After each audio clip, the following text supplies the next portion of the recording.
felicitación para toda la universidad y a todos los estudiantes. Bienvenidos a esta charla que es muy importante, que todos participen en ella e interactúen, porque de aquí, de todas estas charlas, se aprende demasiado. La doctora Yurani, que es la residente en pediatría, sea bienvenida entonces a la charla y podemos entonces dar inicio formal a la misma. Muchas gracias a todos por participar.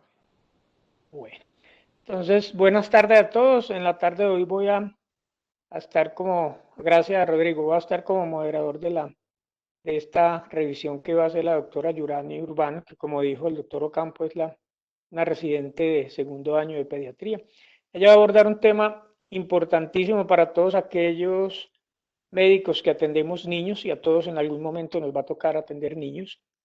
Y es un tema, entonces, repito, al cual nos vamos a ver enfrentados, situación a la cual nos vamos a ver enfrentados en algún momento. Y es la fiebre sin foco aparente. ¿Cómo debe hacerse el abordaje? Desde el punto de vista clínico de un niño que nos consulta con un cuadro febril agudo y que no tiene aparentemente un foco, o no encontramos un foco durante el examen o en el examen físico que vamos a hacer. Se considera que más o menos hasta un 20% de las consultas de urgencias es por cuadros febriles agudos, puede ser inclusive hasta más.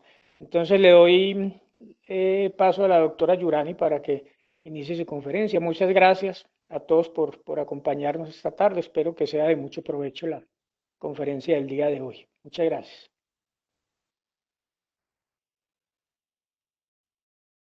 Buenas noches a todos, agradeciendo la presencia de todos acá y su interés porque aprendamos pues mucho más sobre fiebre sin foco. Entonces voy a intentar acá presentar mi contenido.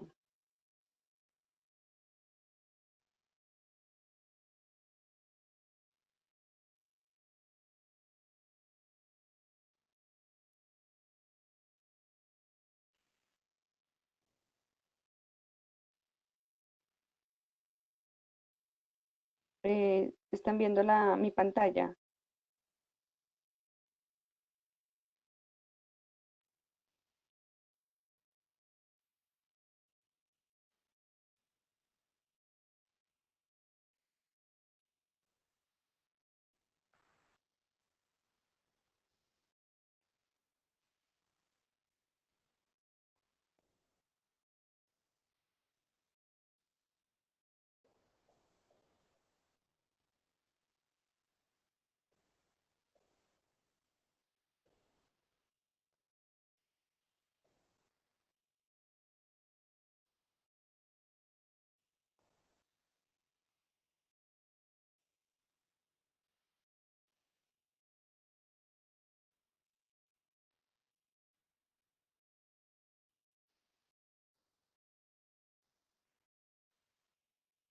¿Sí me escuchan, cierto? Sí, yo sí la estoy escuchando. Y si están viendo Ahí la pantalla. ahí está la imagen, sí, ahí está la imagen en la pantalla. Bueno, entonces iniciamos con fiebre sin foco. Sin foco. Entonces vamos a iniciar determinando qué es para nosotros fiebre. Entonces fiebre pues se considera que es el aumento termorregulado de la temperatura corporal por encima de lo normal, y eso se da como respuesta coordinada a una agresión patológica. Entonces es muy importante que sepamos qué es esto, coordinada a una agresión patológica, porque eso es lo que nos va a diferenciar de otros términos, como por ejemplo hipertermia o hiperpirexia, por ejemplo. Entonces tenemos que tener muy en cuenta qué es eso. La fiebre se da cuando hay una agresión patológica. Bueno, entonces, pues en Colombia se ha encontrado una prevalencia aproximada del 30%, y es una prevalencia similar a la encontrada a nivel mundial, globalmente. Aproximadamente en el 14 al 40% de los niños con fiebre no tienen signos ni síntomas para poder localizar este foco. Entonces, vemos que la prevalencia es un poquito, pues, alta, por decir así, en la edad pediátrica, y por eso es que tenemos que saber cómo hacer un enfoque adecuado de nuestros pequeños con fiebre sin foco. Bueno, entonces vamos a decir, para saber pues qué es fiebre, tenemos que saber los valores normales de la temperatura. Se ha determinado que la mejor forma para determinar la temperatura es tomarla con un termómetro digamos la sensibilidad más alta es tomándola rectalmente. Entonces, una temperatura normal rectal es de 36,6 a 37,9 grados centígrados, como digo, en rectal. Otra de las formas que se puede tomar la temperatura también es óptica, que es la segunda, digamos, manera mejor tomada. Y la otra es la axilar. También se toma pues de forma oral, pero digamos que las más utilizadas son las primeras tres que nombré. Entonces, siempre la temperatura rectal pues va a ser un poquito más alta que la temperatura óptica o que la temperatura axilar, pero es, como dije ya, la forma más sensible para tomar la temperatura.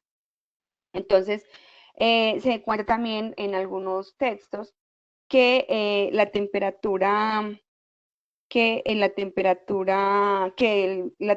de 37,5 a 37,9 se puede determinar como febrícula, se ha determinado como febrícula, y es pues como la alarma que nos va a decir a nosotros cuando los niños están empezando a aumentar su temperatura, pero esa febrícula pues no siempre va a ser reacción a un patógeno, sino que también puede ser, por ejemplo, por hipertermia.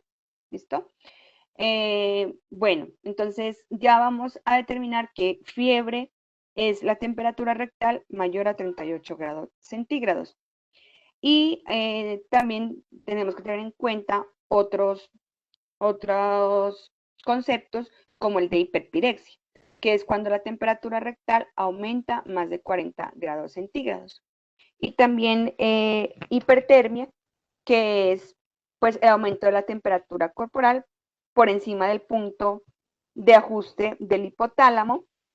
Y esta hipertermia tampoco es, digamos, reacción a un agente patógeno, sino que se da generalmente porque hay una disipación insuficiente del calor. ¿Listo? Entonces, en condiciones normales,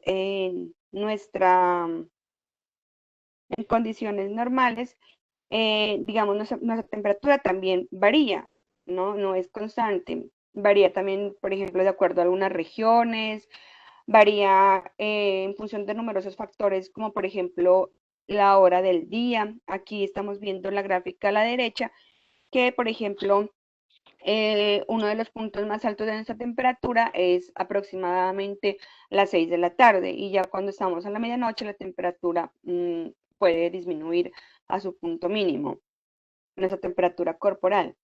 Hay otros factores como por ejemplo el ciclo menstrual. En el ciclo menstrual también tenemos variaciones de la temperatura. La temperatura pues que se registra más alta es inmediatamente después de la ovulación. Entonces estos pues, son como ejemplos para ver que nuestra temperatura, aún en condiciones no patológicas, también cambia, no es constante. Y también se presenta, pues ya dije, con lo del ritmo circadiano, y su control pues está determinado por el centro termorregulador que está localizado en el hipotálamo anterior. Entonces, esta temperatura se va a regular pues por termogénesis, que es cuando nos va a ayudar a aumentar la temperatura, como por ejemplo cuando hacemos actividad, cuando hay actividad metabólica del músculo y cuando hay actividad metabólica hepática. Y va a disminuir la temperatura para regular pues la hipertermia o la fiebre con mecanismos como la termolisis. Y por termolisis, pues hay diferentes o están incluidos mecanismos, como por ejemplo la pérdida mediante conducción, mediante irradiación, evaporación o convección. Entonces, cuando ese calor se transfiere por Por irradiación quiere decir que es cuando se transfiere directamente entre dos objetos, pero no tienen que estar en contacto directo. Cuando hay transferencia de energía térmica entre dos objetos en contacto entre sí, entonces se va a decir que esa transferencia se dio por conducción. Y cuando hay, por ejemplo, irradiación, bueno, ya lo dije, cuando hay por convección, por ejemplo, es cuando hay movimiento de un fluido o un gas que nos va a ayudar a perder este calor, como por ejemplo cuando utilizamos un abanico. Entonces, esto va a ser por convección y pues la evaporación. Bueno, entonces vamos a hablar un poquito ya como de la fisiopatología. Resulta que hay unas sustancias que nos van a ayudar a que este centro regulador pues cambie de acuerdo a nuestras necesidades, va a aumentar la temperatura o va a ser regulada. Entonces, ¿qué pasa? Va a haber una respuesta inespecífica causada por pirógenos, en el caso de la fiebre, ¿sí? Que hay pues, pirógenos endógenos y pirógenos exógenos. Entonces, en cuanto a los pirógenos endógenos, pues son los que produce nuestro organismo, que aquí están incluidos las citocinas, que van a ser liberadas pues por un foco inflamatorio, generalmente pues por las infecciones, o también pueden ser liberadas pues por ejemplo, células neoplásicas. Y los pirógenos exógenos pues son las que son ajenas a nuestro organismo, como por ejemplo las que producen las bacterias, ¿sí? Las endotoxinas bacterianas, los virus o cualquier otro tipo de agente externo a nuestro organismo. ¿Sí? Entonces, ¿qué pasa? Resulta que ya cuando ingresan estos lipopolisacáridos o estos agentes exógenos, los virus, las bacterias, y todos estos agentes exógenos, pues van a hacer que se activen en nuestro organismo las células como los monocitos, los macrófagos, los linfocitos, y estos van a liberar ya las citocinas, o sea, los agentes endógenos como las citocinas, las interleuquinas. Digamos, la primera que se vio que estaba asociada a la fiebre es interleuquina 1. Luego ya se fueron descubriendo otras sustancias, como por ejemplo el factor de necrosis tumoral, alfa y beta, sobre todo el alfa, también la interleuquina 6, también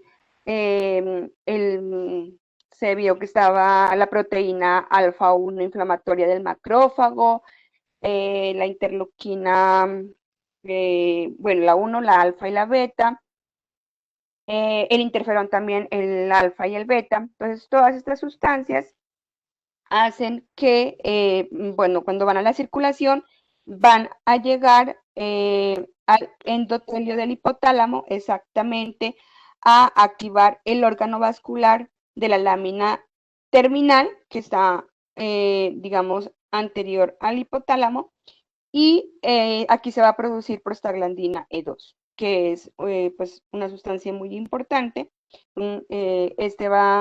Ya es el que directamente va a activar pues el centro termorregulador del hipotálamo, y entonces se va a elevar el punto del termostato y van a haber mecanismos periféricos para conservar el calor, y se va a aumentar la temperatura y entonces va a producirse la fiebre.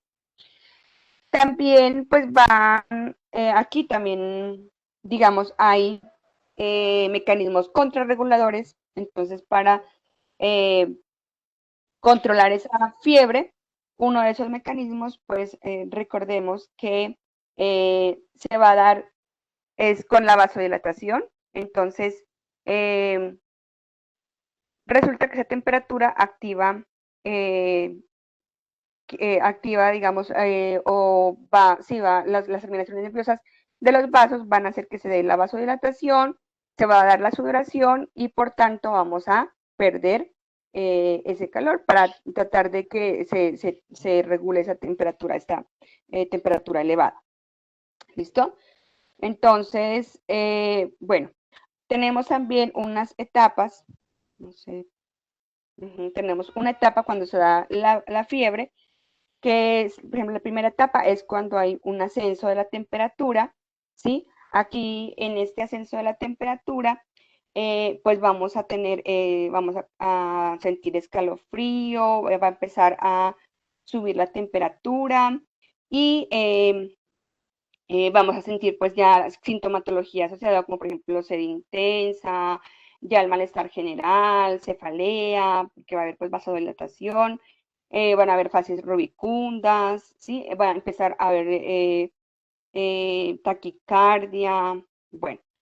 Posterior a esta etapa se va a dar la segunda etapa, que es la etapa de meseta, que es donde se va a tener, digamos, esa temperatura va a estar en su punto máximo y se va a mantener.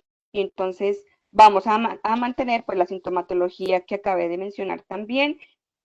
Y cuando ya el organismo va a empezar a hacer la neutralización, el termostato empieza a actuar para hacer la contrarregulación, vamos a empezar con la etapa 3, que ya es donde se da la pérdida del calor y va a descender la temperatura. Entonces aquí ya vamos a empezar pues a normalizar nuestros signos vitales, el pulso, la presión arterial, la frecuencia respiratoria. ¿Listo? Entonces esas son como las etapas de la fiebre.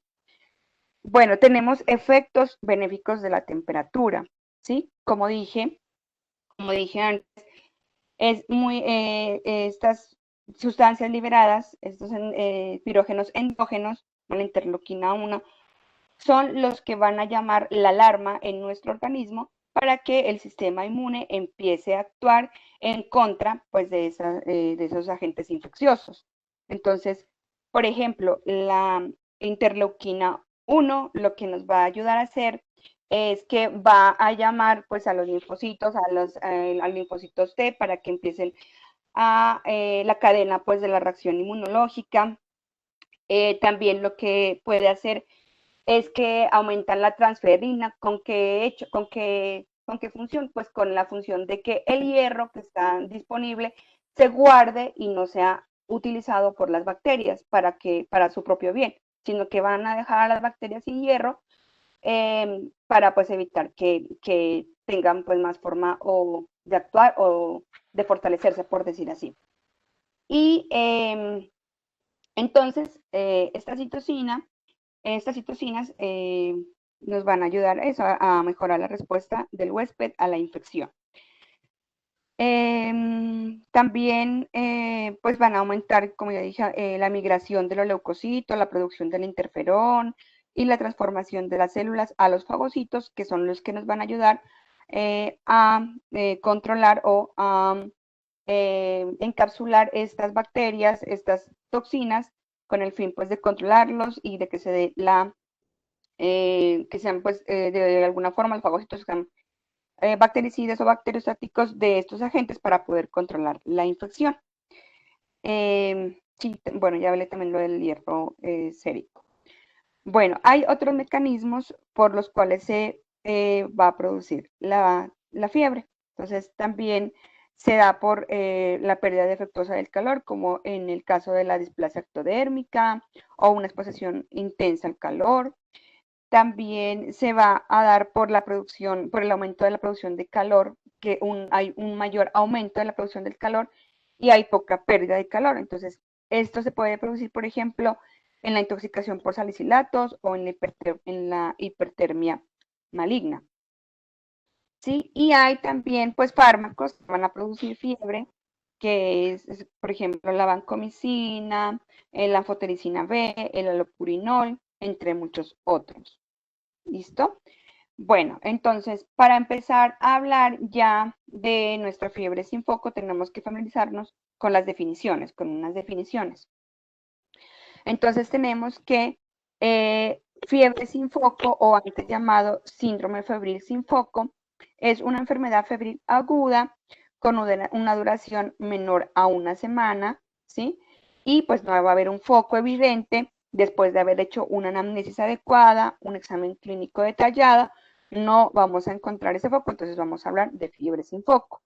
Hay otra definición importante que es fiebre de origen desconocido y que muchas veces confundimos estos dos términos. Pues resulta que la fiebre de origen desconocido se llama a la fiebre que está mayor de 14 días, o sea, mínimo 8 días de duración, y no tenemos un foco evidente después de la anamnesis, del examen físico detallado, y tenemos que recurrir a ayudas del laboratorio extras o más extendidas, pues por decir así, que los laboratorios basales o habituales que utilizamos en la fiebre sin foco. ¿Sí? Y pues va a requerir también una intervención oportuna, pero no urgente, porque acordémonos que tiene un mayor tiempo de duración, entonces nos va a dar como chance para hacer un mejor estudio, una mejor extensión de los estudios. Bueno, entonces, pues fiebre sin focos, vamos a considerar, como ya habíamos hablado, a temperatura rectal mayor de 38 grados centígrados, y es donde es la fiebre el único síntoma de presentación. ¿Listo? También otro de los términos con los que nos vamos a familiarizar es la infección bacteriana severa, porque de acuerdo a la edad vamos a tener que tener en cuenta mucho cuáles son las infecciones bacterianas severas, en qué edad tenemos que actuar más rápidamente para poder hacer un control de estas infecciones y evitar pues secuelas o la mortalidad que está asociada a estas infecciones bacterianas severas. Entonces, es una infección con compromiso focal y sistémico importante, y generalmente pues son las meningitis, sepsis, osteomielitis, o sea, las infecciones osteoarticulares, las neumonías, las enteritis, las sedas bacterianas sobre todo, la celulitis y la infección de vías urinarias, que es una entidad súper importante en este tema en nuestros infantes. Bueno, también pues la apariencia tóxica o séptica, recordemos que este es un punto muy importante, porque a diferencia de los adultos, esto es lo que nos va a determinar cuando tenemos que prender las alarmas o cuando tenemos que sacar banderitas rojas, como decimos, para saber que nuestro niño tiene una infección bacteriana severa. Entonces, si vemos a un niño pues letárgico, con pobre contacto visual, con pobre perfusión, con irritabilidad, cianosis, hipo o hiperventilación, vamos a saber que nuestro niño está mal, ¿sí? Y pues es importantísimo que hablemos acá entonces de nuestro triángulo de aproximación pediátrica. El triángulo de aproximación pediátrica tiene tres caras importantes, pues como ya dije, la apariencia, ¿sí? Si nuestro niño se ve muy decaído, letárgico, entonces nos va a hablar que tenemos un niño con mala apariencia.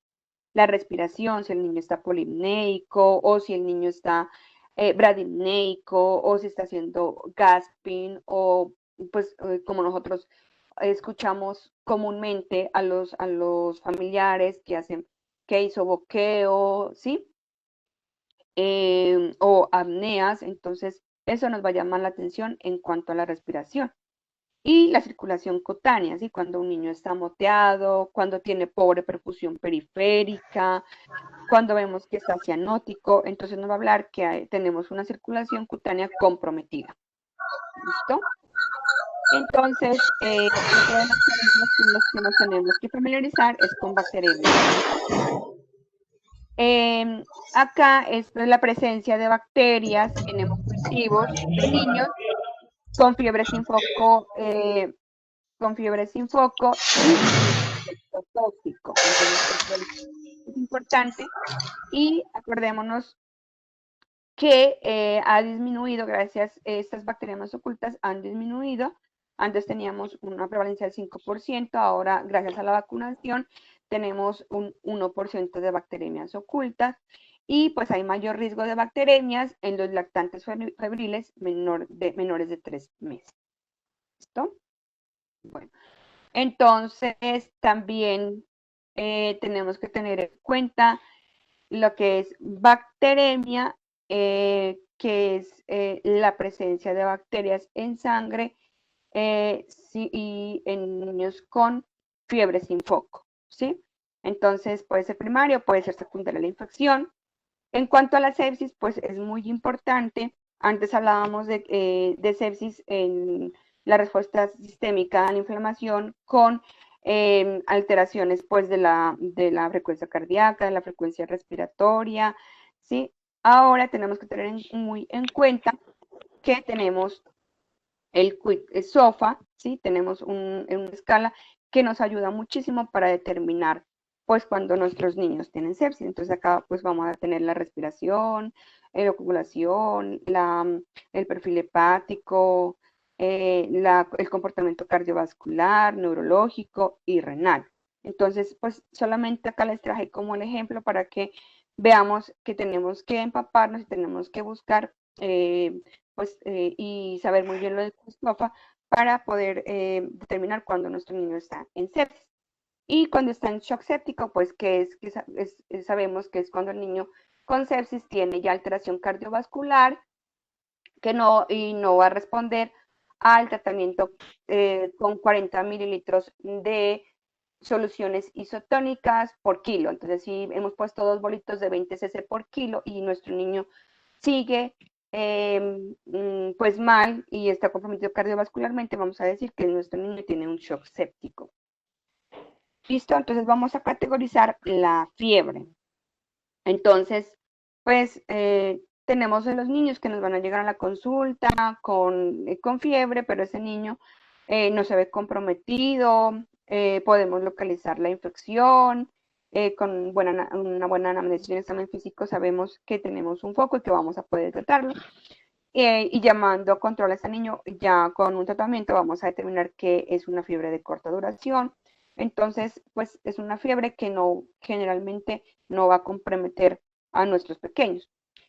En cuanto a la fiebre sin foco, pues ya habíamos dicho que esta fiebre se da sin localizar el foco y con fiebre menor a una semana.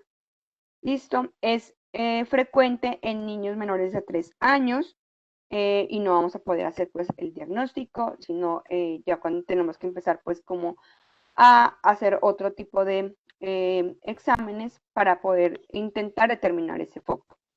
Y también podemos decir que pues la fiebre sin foco también se da en los niños que tienen fiebre mayor de 14 años, pero acordémonos que dijimos que para no confundir pues nuestros conceptos, vamos a llamar a ese niño sin foco, con fiebre mayor de 14 días, vamos a llamarlo como fiebre de origen desconocido.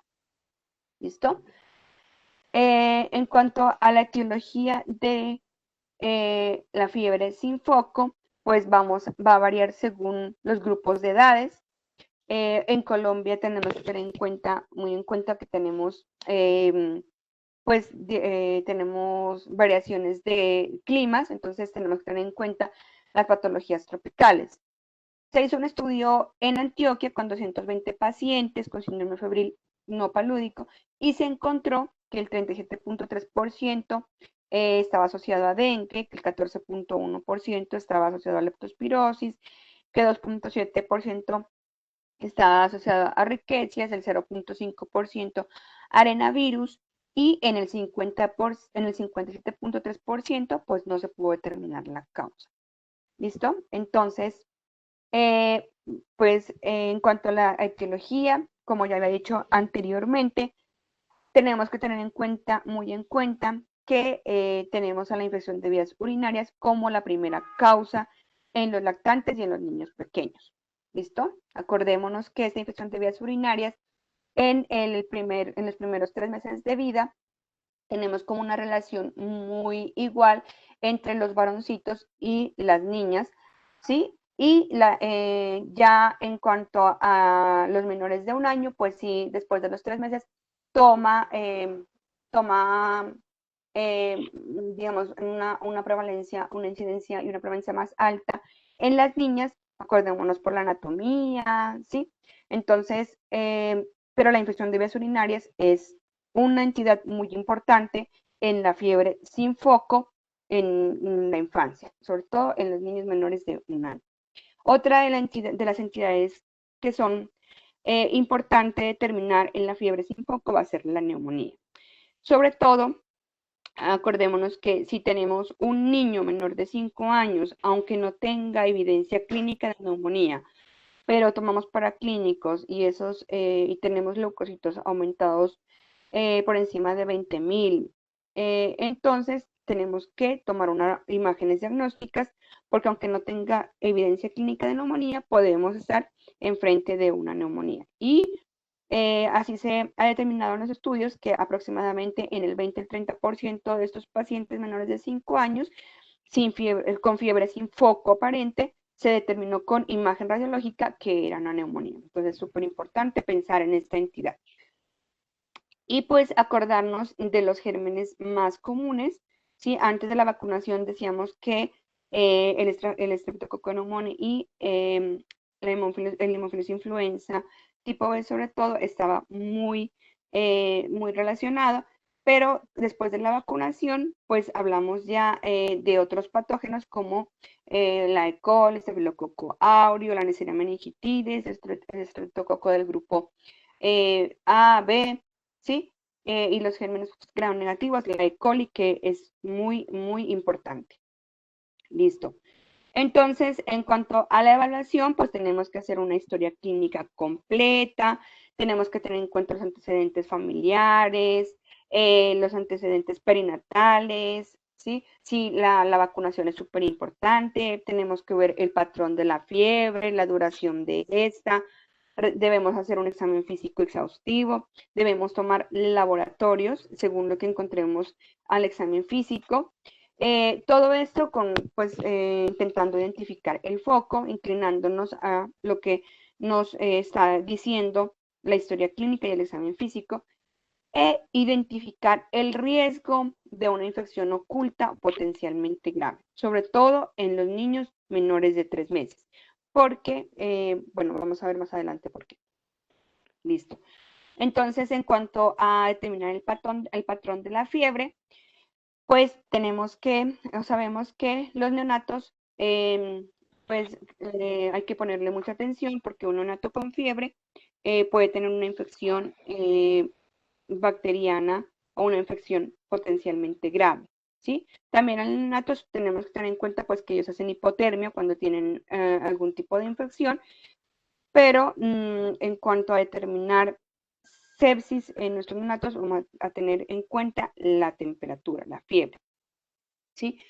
Bueno, en los lactantes menores y los niños menores de 5 años tenemos que tener en cuenta que ellos hacen respuesta febril exagerada ante agentes infecciosos, sean graves o sean benignas. Esto no pasa con los niños mayores de 5 años y los adolescentes. En ellos es inusual que haya una respuesta febril exagerada, pero si hay una respuesta, una fiebre, una temperatura alta, pues va a sugerir un proceso infeccioso grave y pues también tenemos que tener en cuenta eso. ¿Listo? En cuanto al patrón de la fiebre, pues vamos a ver si la fiebre es continua, ¿sí? Que es cuando las oscilaciones diarias, hay oscilaciones diarias máximas y mínimas, pero no llegan a un grado, ¿sí? O sea, no hay más de un grado de diferencia, digamos, en que suba y baja la temperatura. Esta fiebre continua se va a encontrar, por ejemplo, en los niños con neumonía, con fiebre tifoidea, cuando no se tratan. La fiebre intermitente, pues es aquella temperatura que sube bruscamente, se da el escalofrío y desciende también bruscamente, ¿sí? Puede disminuir a lo normal o puede disminuir sin llegar a lo normal, pero su característica es que aumenta y disminuye bruscamente. Se puede pues, acompañar de sudoración y se va a observar en procesos como por ejemplo septicemia, sobre todo como dije en la sepsis de origen urinario, cuando hay abscesos, cuando hay procesos como paludismos, ¿sí? Bueno, La fiebre ondulante es la temperatura que se caracteriza por el ascenso progresivo o brusco de la temperatura. Se mantiene elevada con ciertas oscilaciones durante días o semanas y puede descender de una forma gradual hasta normalizarse, ¿sí? Y pues se puede ver, por ejemplo, en las brucelosis o en las enfermedades de Hodgkin y no Hodgkin, ¿sí? También la fiebre recurrente que se caracteriza por la alternancia de periodos de fiebre continua en meseta, ¿sí?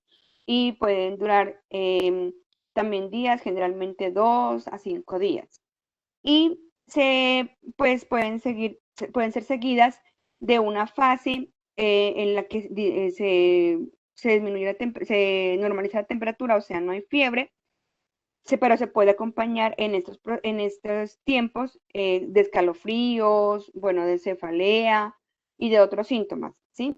Y se va a ver en enfermedades causadas, por ejemplo, por la borrelia o en las meningococcemias cuando esta se prolonga por muchos días. También la fiebre periódica, ¿sí? Que se caracteriza o se da en las enfermedades autoinmunes sobre todo, las enfermedades como la artritis, la poliartritis, ¿sí? Y la fiebre remitente, que es en la que se va a dar oscilaciones diarias superiores a 1 grado, sin alcanzar en ningún momento lo normal. Se va a encontrar por ejemplo, pacientes con bronconeumonía o también en pacientes que tengan abscesos o supuración, pues, o abscesos supurantes, o sea, ya que estén remitiendo la enfermedad, los abscesos.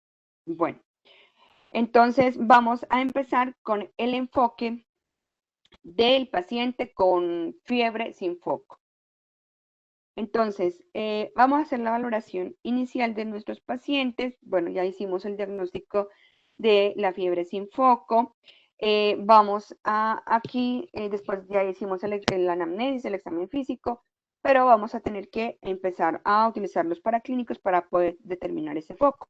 Entonces, vamos a tomar un hemograma, una PCR, y gracias a estos paraclínicos y pues unidos a otros criterios, vamos a determinar, es muy importante determinar cuál es la fiebre de bajo riesgo de bacteremia oculta y aquella que tiene alto riesgo para bacteremia oculta. Entonces, cuando terminamos que es una fiebre de bajo riesgo para bacteremia oculta, pues muchas veces no vamos a necesitar estudios adicionales, sino seguimiento. Es súper importante que llamemos a control a nuestros pacientes. ¿Sí? Cuando estén ustedes, pues los estudiantes están en el rural, acostúmbrese siempre a llamar a sus pacientes a control, preferiblemente a las 24 horas, si no a las 24 horas máximo. ¿Sí? Y si determinamos que el paciente tiene alto riesgo de bacteremia oculta, pues tenemos que saber que es importante que tomemos hemocultivos. Entonces, muchas veces en los rurales, pues no van a contar con hemocultivos y van a tener que remitir a esos pacientes.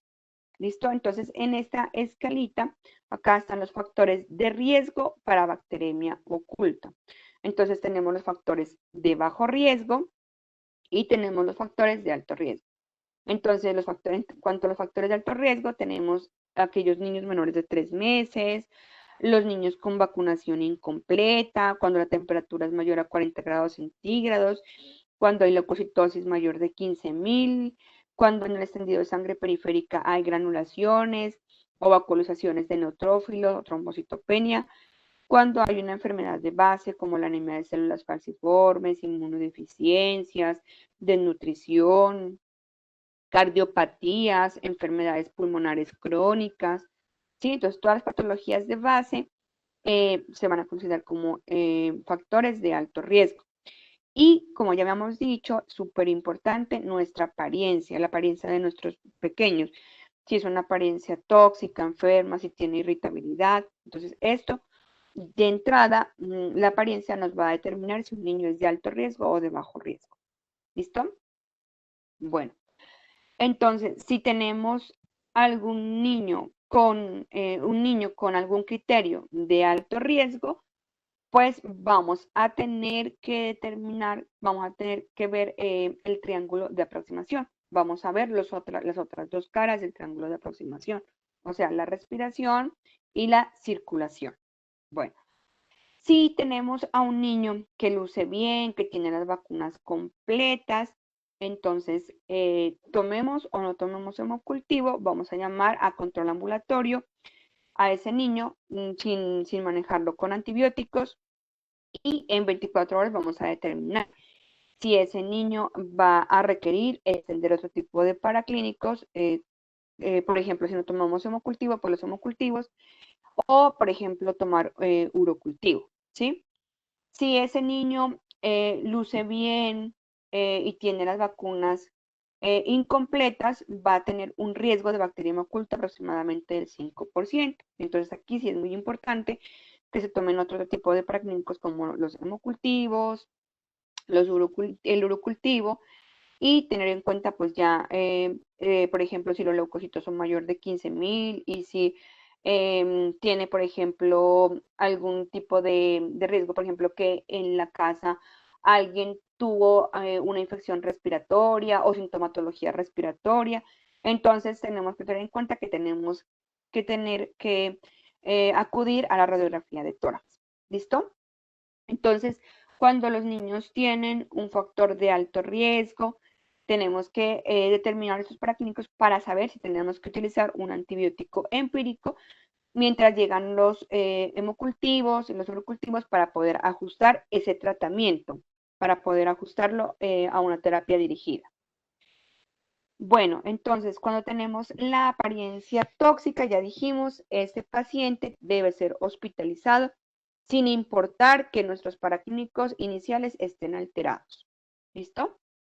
Y ya, una vez hospitalizado, pues vamos a tomar los hemocultivos, los urocultivos y tenemos que tener en cuenta, tenemos que considerar tomar una punción lumbar para hacer el estudio de líquidos cefalorraquídeos si tenemos una sospecha de meningitis o si, por ejemplo, hay sospecha de alguna infección que nos pueda, que pudo inducir en la meningitis en ese niño o si hay alguna sospecha de un contacto pues en la casa o en los más cercanos, ¿sí? Y ya como dije, pues tomar la radiografía de tórax si hay necesidad e iniciar el tratamiento empírico si así lo consideramos. ¿Listo? Ya entonces, haciendo un enfoque en cuanto al tiempo de la temperatura, ya dijimos que no teníamos foco. Si tenemos esa fiebre menor de 48 horas y el paciente luce bien, no tiene signos de respuesta inflamatoria sistémica, si no hay antecedentes de infección de vías urinarias recurrentes, si el paciente tiene más de 3 meses, entonces vamos solamente a manejar sintomáticamente y vamos a hacer el control que ya hemos hablado. Y entonces vamos a determinar ahí ya si el paciente persiste con fiebre, si hay necesidad de hacer otra extensión de estudios. Si hay antecedentes de infección de vías urinarias recurrentes, pues vamos de entrada a tomar un análisis, vamos a tomar GRAM. Si el paciente no luce bien, si tiene signos de infección, signos de respuesta inflamatoria sistémica, entonces tenemos que ingresarlo, tomar paraclínicos y sopesar si tenemos que hacer un inicio precoz de antibióticos. ¿Sí? Si el paciente tiene más de 48 horas de fiebre, si luce bien, si no tiene respuesta inflamatoria sistémica, vamos a tomar cuadro hemático, PCR, el parcial de orina, el GRAM, y vamos a adicionar la radiografía de tórax si así lo consideramos. ¿Listo? Y pues ya para hacer un enfoque, digamos, más acucioso, más juicioso, entonces tenemos que considerar la edad en el paciente. Entonces tenemos que considerar, porque recordemos que la etiología va a ser diferente en los diferentes grupos etarios. Entonces los neonatos hasta un mes, vamos a considerar otro grupo de 1 mes a 3 meses, que consideramos pues que es como el grupo en los que se maneja aún se nombran algunos artículos, la edad con la etiología del periodo gris, y ya los pacientes mayores de 3 meses con una etiología muy similar hasta los 5 años de edad. ¿Sí? Y tenemos que tener en cuenta pues otros grupos también de alto riesgo, como los niños con inmunodeficiencia, los niños inmunodeprimidos, ¿sí? Y en los niños inmunocompetentes, pero que tienen patologías graves. Entonces, estos son grupos de alto riesgo. ¿Listo? Entonces, hay que tener en cuenta unas consideraciones, ¿sí? Por ejemplo, que entre los recién nacidos y los lactantes menores de 3 meses de edad, con fiebre sin foco, el 5 al 15% de los casos son pacientes con fiebre causada por una infección bacteriana grave, y eso tenemos que tenerlo en cuenta. Tenemos que tener en cuenta que los neonatos es un grupo significativamente importante, porque son un grupo de alto riesgo para bacteremias, sepsis y meningitis. Y pues tenemos, como dijimos, tener en cuenta que la epidemiología es cambiante, que el aumento de la resistencia a los antibióticos de las bacterias más comunes también está cambiando, que de acuerdo al lugar donde estamos trabajando también tenemos una diferentes pues, etiologías o diferentes grupos de patógenos que afectan, y todo eso tenemos que tenerlo en cuenta.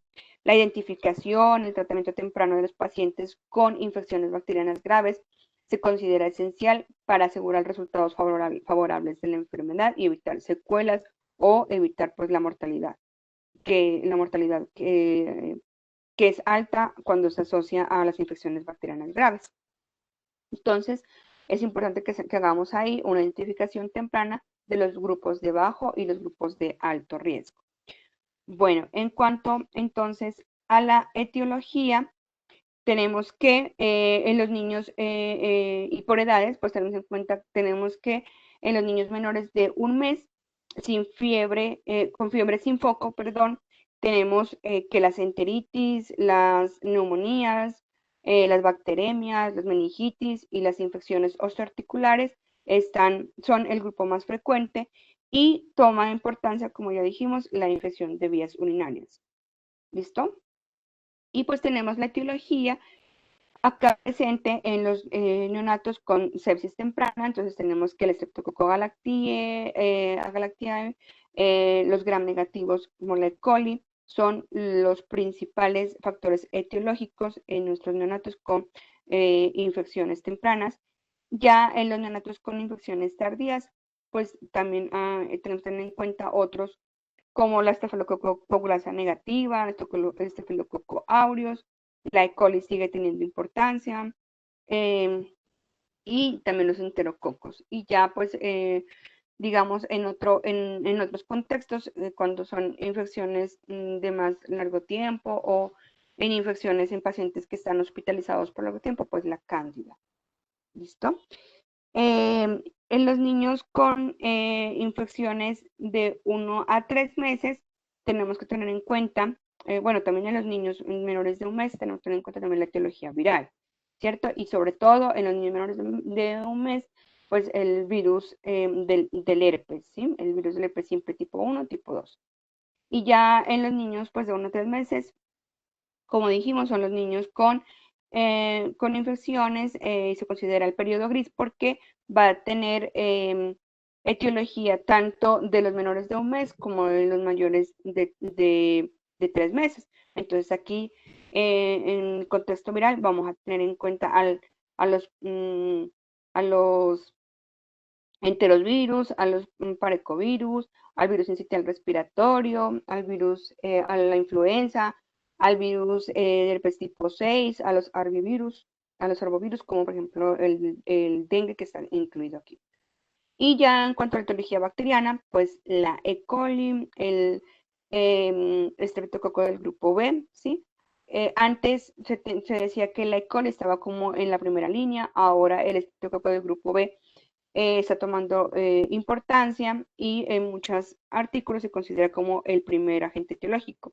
También está la Listeria monocitógenes, ya la Neisseria meningitidis, el Streptococcus pneumoniae, ya después la Salmonella enteritides, y en los niños, como dijimos, en estos niños, pues el hemófilos influenza tipo B, acordémonos porque en ellos, pues aún no tiene como la vacunación avanzada, una vacunación completa, sino que tenemos pues apenas una vacunación del primer mes y si acaso las del segundo mes. Entonces, hay que tener en cuenta estos agentes etiológicos. Y ya empezamos aquí a ver el Staphylococcus aureus como un agente etiológico también acá. Bueno, tenemos unos criterios de bajo riesgo para la infección bacteriana grave y estos son los criterios de Rochester. Estos fueron pues como los primeros criterios que vieron pues los profesionales de la salud como importantes para empezar a unificar conceptos y empezar a incidir para evitar que esas infecciones bacterianas graves aumenten la mortalidad o tengan secuelas. ¿Listo? Entonces en los menores de 3 meses vamos a ver cómo estos criterios, por ejemplo, los pacientes que no han sido hospitalizados previamente, los pacientes que tienen una edad gestacional mayor a 37 semanas, los pacientes que no presentaron hiperbilirubinemia, que se dio alta con la mamá sin ninguna complicación, en los que no se utilizó antibióticos previos, los niños que sin foco de infección focal, como por ejemplo infecciones de piel, oídos, articulación, tejido celular subcutáneo, o los pacientes que tienen buen estado general, cuando tienen unos leucocitos entre 5.000 y menores a 15.000, cuando tienen unos callados menores a 15.000, en sangre periférica, un recuento de leucocitos en absolutos menores de 10.000, en el sedimento urinario cuando hay unos leucocitos menores a 10 por campo, y cuando hay una razón de callados neutrófilos totales menores al 0,2%. Entonces, estos son criterios de bajo riesgo para infección bacteriana grave, son los criterios de Rochester. ¿Listo? Entonces, pero pues así como se hicieron estos criterios, a medida que pasa el tiempo, se han ido tratando de obtener otros criterios, como por ejemplo los que se nombra en este artículo, que es un artículo muy interesante, en el que se hizo un estudio con, pues en los últimos 35, se reunieron todos los estudios de los que se hicieron en los últimos 35 años, se tomaron aproximadamente 1.250 artículos para ver cómo se ha hecho el enfoque en los neonatos y en los niños menores de 3 meses con fiebre sin foco. Entonces, aquí se vieron que después de Rochester se intentaron hacer otros criterios, como los criterios de Filadelfia, de Boston y de Milwaukee, que son pues en los que se hicieron otros criterios, pero que se vio que no tienen una mejor sensibilidad ni especificidad que los criterios de Rochester, o sea que siguen los de Rochester siendo muy útiles para determinar estos criterios de bajo riesgo. ¿Listo? Entonces, en este estudio también se vio en cuanto a los paraclínicos, por ejemplo, que en el cuadro hemático, en la leucopenia, que se asoció a una alta prevalencia de bacteremia y los pacientes no lucían bien, pues estaban altamente asociados a bacterias de meningitis, ¿listo? A meningitis. Entonces tenemos que tener en cuenta también la leucopenia, porque muchas veces solamente cuando vemos leucopenia los asociamos como a infecciones virales, pero aquí vemos que en los estudios se determinó que es también la leucopenia seria, es digamos un criterio serio cuando el paciente no luce bien para predecir, para pacientes que tuvieron meningitis, ¿listo?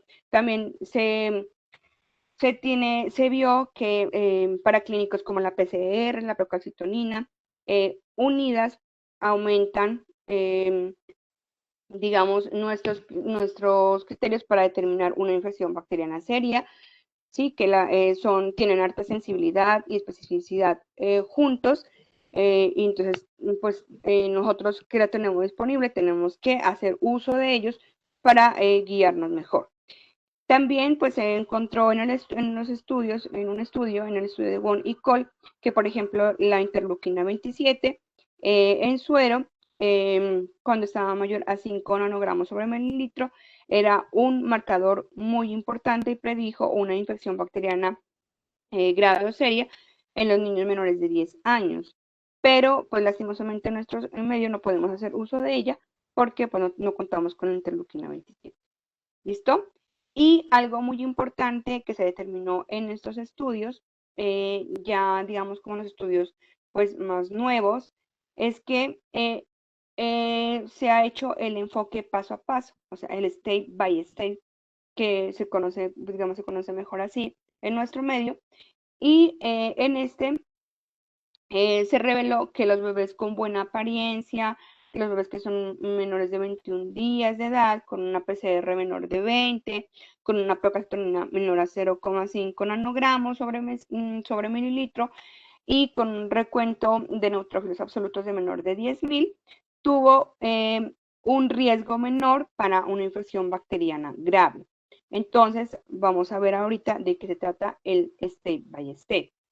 Y se determinó que este state by state pues tiene una sensibilidad y un valor predictivo mucho más altos que los criterios de Rochester. Entonces, así, de esta forma, el state by state le quita la sillita a los criterios de Rochester, aunque sigue siendo bueno, pero ya el state by state es el que vamos a utilizar para determinar. Bueno, entonces, como conclusiones, pues en esta reunión de estudios, se determinó que la selección de recién nacidos y lactantes menores de 3 meses de edad con fiebre sin foco, que están en riesgo de hacer una infección bacteriana grave, pues sigue siendo un problema sin una solución definitiva, pero que el state by state nos va a ayudar mucho para poder determinar este riesgo.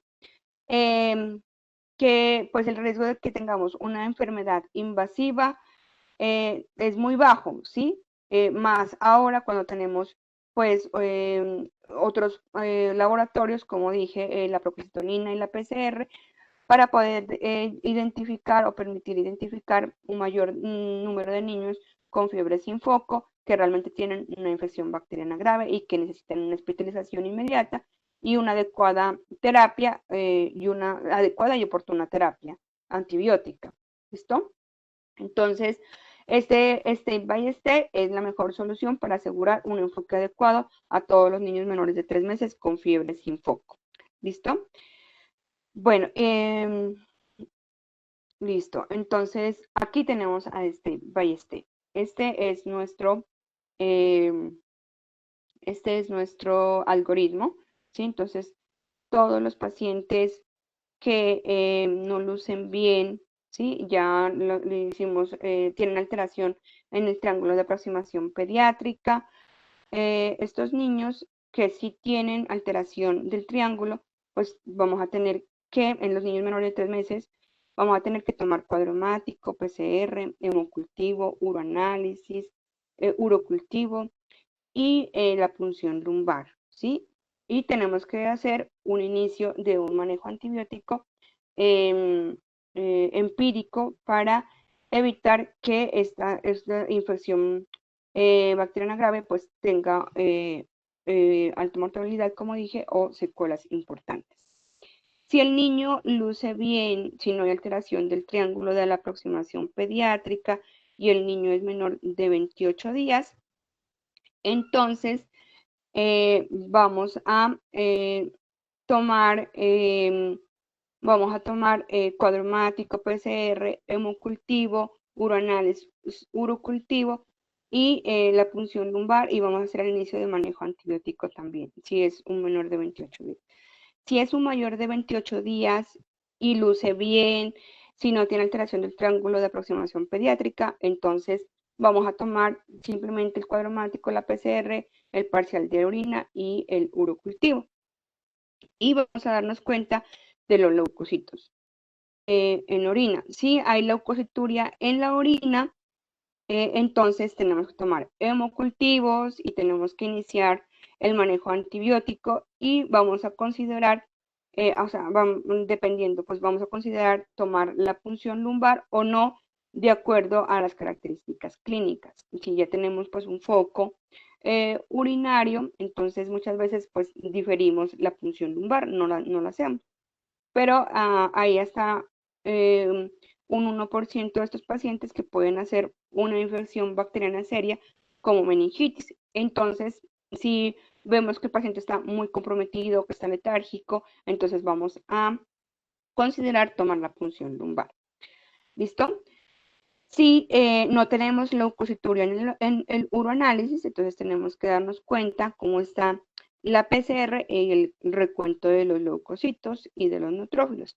Si tenemos una PCR mayor de 20 y si tenemos unos neutrófilos mayor de 10.000, entonces tenemos que tomar hemocultivos, tenemos que hacer la punción lumbar y tenemos que iniciar el manejo empírico con los antibióticos, ¿sí? Pero si, digamos, no tenemos o es inespecífico, no tenemos una PCR mayor de 20, o sea, la PCR es menor de 20, si tenemos los neutrófilos menores de 10.000, entonces podemos acudir a la toma de la procalcitonina, ¿sí? Si tenemos una procalcitonina mayor a 0,5 nanogramos sobre mililitros, entonces tenemos que tomar hemocultivos, hacer la punción lumbar e iniciar manejo antibiótico. Pero si la procalcitonina está menor a 0,5 nanogramos sobre mililitro, entonces vamos a hacer un manejo conservador, vamos a esperar los cultivos, ¿sí? A las 48 horas, vamos a vigilar la fiebre sin iniciar antibióticos y tampoco hay necesidad de hacer una punción lumbar. ¿Listo? Ya en cuanto al manejo antibiótico, pues vamos a considerar los dos grupos. De 1 a 2 meses podemos iniciar ampicilina, cefotaxime, y cuando ya hacemos la punción lumbar y vemos que está normal, pues vamos a desescalar el manejo antibiótico a ampicilina con aminoglucósido y si se confirma una infección de vías urinarias, pues podemos desescalar a monoterapia con aminoglucósido, entonces con amikacina. En el grupo de 2 a 3 meses de edad, vamos a considerar el manejo empírico con cetrazona y en los pacientes en los que sospechemos una neuroinfección o pacientes que estén choqueados, entonces vamos a iniciar cetrazona, pero vamos a adicionar al manejo vancomicina. ¿Listo? Entonces, este algoritmo es súper importante porque esto es lo que nos va a ayudar al manejo de los pacientes menores de 3 meses. ¿Listo? Bueno, y este step by step voy a traerles aquí que ya se ven en artículos como en el pediatra y ya está validado para el manejo. Bueno, en cuanto a los pacientes de 1 a 3 meses, entonces tenemos que considerar que tenemos esta etiología, en la etiología del periodo gris, está importante el Streptococcus galactiae, los bacilos gram negativos, el Streptococcus pneumoniae, el Haemophilus influenzae. Y en cuanto a bacteremia, pues está el E. coli, el Streptococcus del grupo B, y ya empezamos a ver al Staphylococcus aureus como agente determinante. Y aquí pues podemos ver ya entidades como otitis media aguda, neumonía, la pielonefritis y las infecciones de la piel. Esos son como los más comunes en este periodo. Y pues como ya hablamos, también en los menores, en los de 1 a 3 meses, vamos a tener en cuenta al step by step para el manejo. Entonces, pues no creo que necesidad de repetir. Ustedes van a tener este step by step para tenerlo a mano para hacer el manejo. En cuanto a los niños de 3 meses a 36 meses de edad, vamos a tener en cuenta etiología como el Streptococcus pneumoniae, el Staphylococcus aureus, entonces la Neisseria meningitidis, es como el mismo, pues como ya los patógenos muy parecidos a los del periodo gris, pero tenemos que tener en cuenta que el Streptococcus pneumoniae toma el primer lugar acá. Y ya aparece el Staphylococcus aureus también como en el segundo lugar. Acordémonos que los virus son la principal causa de las infecciones en este grupo de edad, ¿sí? Y que en el 30% de los pacientes de este grupo van a tener fiebre sin un foco aparente. ¿listo? Y en este grupo de edad, pues tenemos una escala, que es la escala de observación de Yale, en la que tenemos unos ítems de observación, como la calidad del llanto, la reacción de estímulos maternos o paternos, el paciente está alerta, el color del paciente, la hidratación, la respuesta al estímulo social, ¿sí? Si hay sonrisa o no. Bueno, y vamos a tener una puntuación. Cuando hay un deterioro moderado, pues van a haber más de 3 puntos. Cuando hay un deterioro severo, va a haber más de 5 puntos. Bueno, no me voy a detener en esta escalita porque solamente es como para que la tengamos en cuenta, que la podemos utilizar, aunque digamos en la clínica diaria no la utilizamos y tenemos que tener muy en cuenta académicamente, porque aunque no la utilicemos, sí, digamos, indirectamente tenemos en cuenta cada uno de estos ítems. Bueno, entonces en estos niños de 3 a 36 meses, es importante que tranquilicemos a los padres porque los padres se van a alterar mucho. Ellos dicen que el cerebro se quema si tiene un niño con fiebre alta, que empiezan a convulsionar, eso les preocupa mucho a ellos, ¿sí? Entonces tenemos que explicarles a los papás los beneficios que tiene la fiebre, ¿sí? Que es una causa probablemente viral, como ya vimos, que puede haber una resolución espontánea, y tenemos que dar pues las recomendaciones y los signos de alarma que son muy importantes para que los padres los tengan en cuenta. Tenemos que saber educar a estos padres. Y además de esto, tenemos que tener en cuenta también, pues, de hacer el seguimiento juicioso de estos pacientes, ¿sí? Bueno, entonces, en estos lactantes de 3 a 3 meses, pues tenemos que tener los grupos también de los grupos de los niños que tienen vacunación completa y los que tienen vacunación incompleta. Sí, si el niño tiene pues vacunación completa, tiene un buen aspecto, los paraclínicos están bien, entonces pues podemos hacer un manejo ambulatorio, expectante y podemos controlar al niño en 24 horas.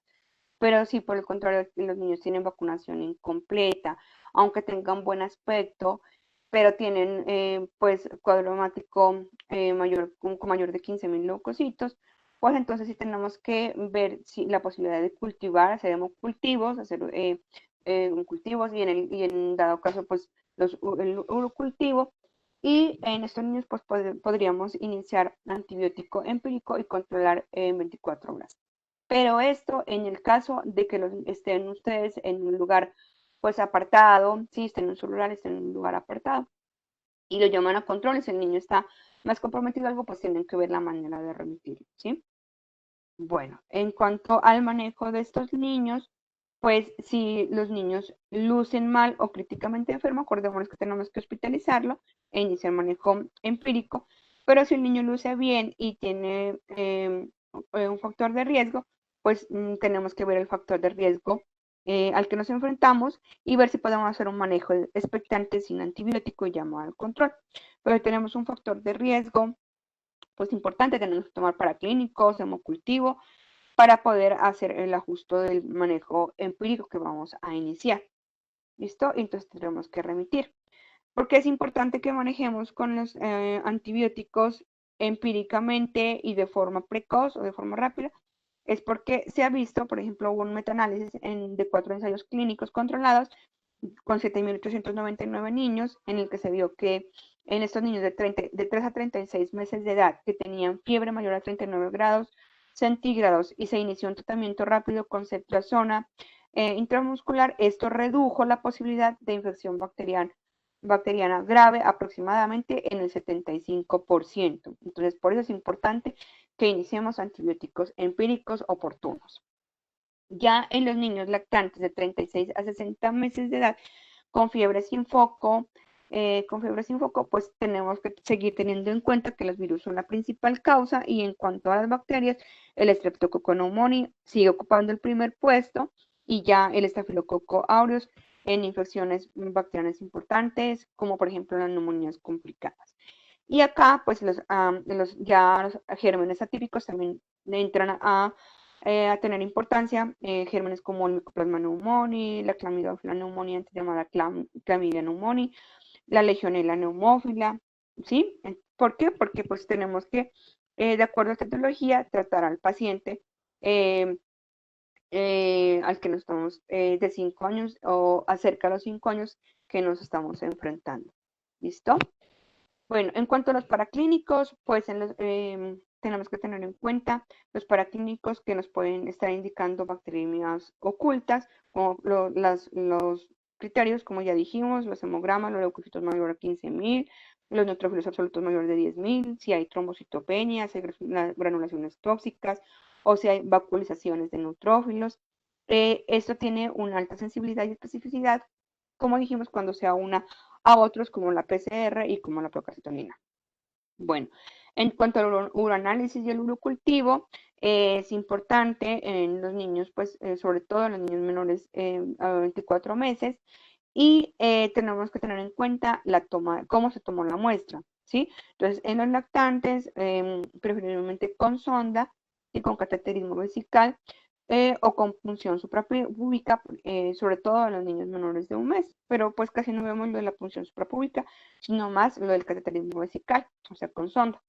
Y los niños que controlan esfínter, pues sí se puede hacer por micción espontánea, previa a una buena asepsia de pues, los genitales, para que no haya contaminación. Y en los niños mayores de 2 años, tomar parcial de orina si hay síntomas o si hay anormalidades anatómicas o antecedentes de infecciones recurrentes, infecciones urinarias recurrentes, como ya le hemos dicho.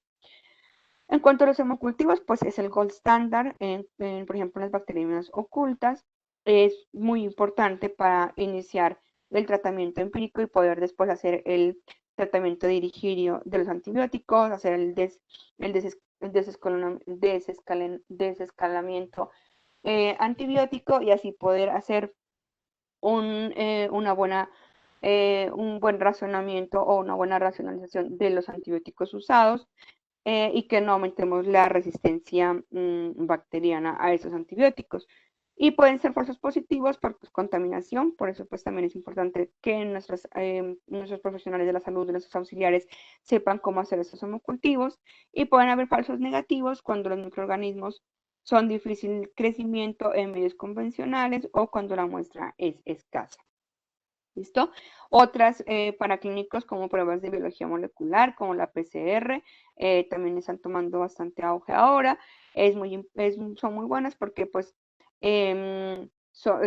puede haber un reporte relativamente rápido para poder hacer un tratamiento dirigido y, por ejemplo, no dar antibiótico por ejemplo, en una infección viral. Ahora con el SARS-CoV-2 sabemos que por PCR se determina pues muy rápido y también pues en otro tipo de virus respiratorios y también pues de bacterias. ¿Listo? Y para determinar, por ejemplo, infecciones, cuando determinamos infecciones por PCR virales, pues no requerimos necesariamente que se haga un hemocultivo. En cuanto a los reactantes de fase aguda, la PCR, esta se eleva en 12 horas de inicio del proceso infeccioso, se eleva en procesos inflamatorios, infecciones virales, bacterianas, tiene sensibilidad y especificidad variable. No siempre que tengamos elevada la PCR nos va a indicar una infección bacteriana y no siempre tenemos que manejar con antibiótico, sino que esto nos va a servir porque si tenemos una PCR pues que no esté alterada, si tiene un alto valor predictivo negativo y pues vamos a saber que generalmente o que en la mayoría de los casos no se va a tratar de una infección bacteriana. Si la unimos a la procalcitonina, entonces sí va esta sensibilidad y especificidad a aumentar y esta procalcitonina pues más temprano, se eleva más temprano que la PCR. A las 4 horas de inicio de la infección bacteriana más o menos está elevando, tiene un mejor valor predictivo negativo que la PCR y es un mejor marcador para sepsis, para proceso séptico. ¿Listo? En cuanto al citoquímico, al GRAM y el cultivo de líquido cefalorraquídeo, pues se basa solamente si sospechamos meningitis o en estos niños, como vimos en el State by State, menores de 1 mes, ¿sí? O en los menores de 3 meses que lucen tóxicos, o en los niños que no encontramos nada en el examen de orina, entonces sí tenemos que considerar o que sospechemos pues una infección del sistema nervioso central, vamos a entrar a tomar el cultivo de líquido cefalorraquídeo. Y la radiografía de tórax, que ya lo hemos nombrado bastante, cuando sospechemos pues una neumonía o cuando si no hay clínica de neumonía, pero ahí tenemos aumentados los paraclínicos como los leucocitos mayores de 20.000, entonces tenemos que considerar tomar una radiografía de tórax. Bueno, eso es todo lo que tenía de fiebre sin foco aparente. Yo espero que haya sido de gran ayuda para ustedes y pues cada vez vamos aprendiendo más y más. No sé si el doctor tenga un aporte en el momento o si ustedes tengan preguntas en cuanto a esta charla. Una pregunta la audiencia. Podrían hacer pronto un aportecito cuando se habla de una apariencia tóxica, entonces se tiene en cuenta algunos aspectos como el que el niño esté letárgico, que tenga pobre contacto visual, pobre perfusión periférica, un llenado capilar lento, que esté muy irritable, esta irritabilidad que llame la atención, que tenga cianosis o que esté hiperventilando. Son como los criterios más importantes cuando se habla de apariencia tóxica o un estado tóxico.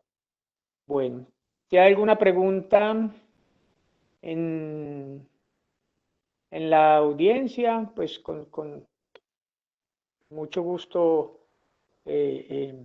podríamos responderla, ¿no?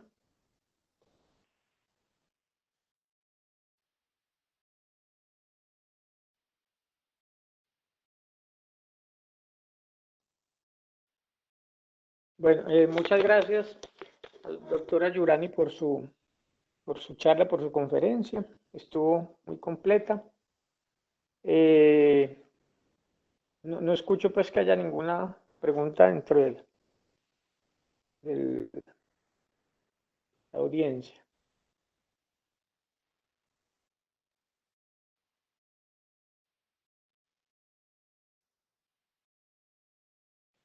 Entonces yo creo que ya podemos dar por... ¿Aló? Sí. Señor doctor Osa, muchísimas gracias por la participación, muy interesante la charla como siempre y efectivamente pues tenemos más preguntas en el chat. Muchísimas gracias. Bueno, a ustedes muchas gracias, a todos los que participaron, a todos los que colaboraron para que se pudiera presentar esta charla. Bueno, una feliz tarde y muchas Muchas gracias a gracias. todos. Muchas Gracias, gracias. Yurani. Muchas gracias. A usted, doctor, que esté muy bien. Hasta luego. Bueno, Gracias, feliz noche. bueno, igualmente, feliz noche para todos.